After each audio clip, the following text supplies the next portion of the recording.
Are you still saving all your money in the bank? Do you know last month, Bank Negara has reduced the overnight policy rate again? Yes, it is the third time in this year. It means your bank fixed deposit rate has reduced further. This is not a very good news for the savers. Saving money is losing money. Welcome to another financial education series. My name is Kenny. I'm one of the leaders of Buffalo Investment Agency. Since young, we were taught to put our money in the bank. One of the reasons is, in the past, the interest rate was much higher.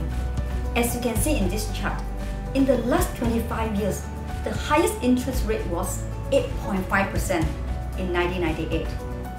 Another reason was, in the past, people were not well informed of other alternatives or other options besides putting their money in the bank. Yes, saving some money in the bank for emergency and for rainy days is important. But with the current low interest rate environment of as low as 2%, saving all your money in the bank is losing money. Why do I say so? The biggest reason is inflation. What is inflation? Inflation is the money that you have now is worth less in the future. It means for the same amount of money, you'll be buying less in the future. Our money is shrinking over time. In the past 50 years, the average official inflation rate is 3.5%. It consists of a basket of goods and services set by the government. It includes essential items like food, drinks, clothing, and services like communications and transportation. But do you feel that in the past few years, things are getting very expensive? It just feels like it is much more than the 3.5%. Well, this is what I call the real life inflation.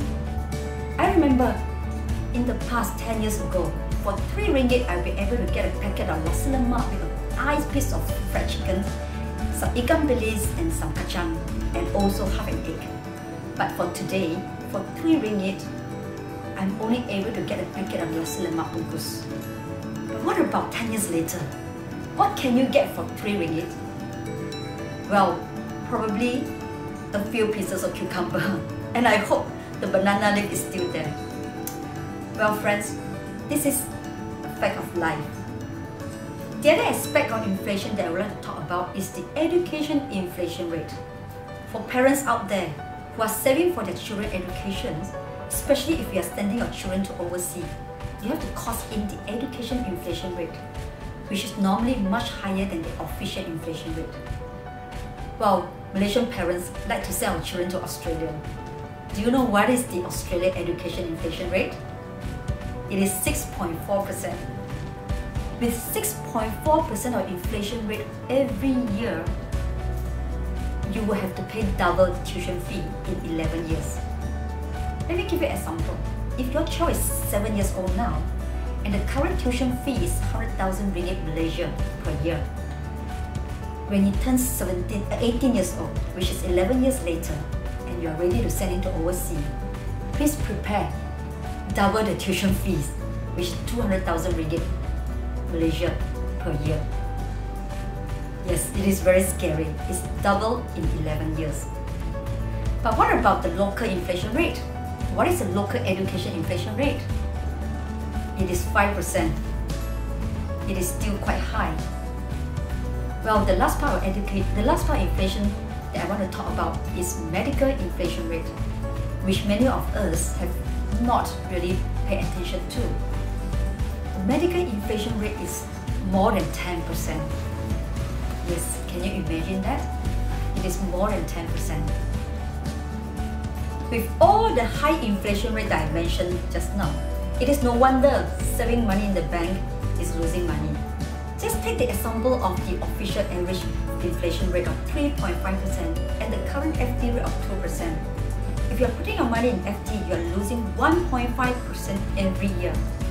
So we have to put our money in somewhere that can at least give you better than the inflation rate, so that our purchasing power remains the same or better in the future. There are many investment vehicles in the market that can give you higher than the inflation rates. One example is the payable assets like bonds, unit trust, stocks. You can also invest in commodities like gold and silver, Real estates like shops, commercial shops, housing and or condominiums.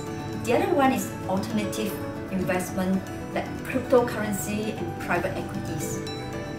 You don't have to just pick one, you can actually have a combination so that you can have a portfolio investment. But before you invest, make sure you know what you are investing in and the risk that you are taking. So, make your money work harder for you. If you like this video, please like and subscribe Buffalo Facebook page and our YouTube channel. Thank you for watching, and I will see you again.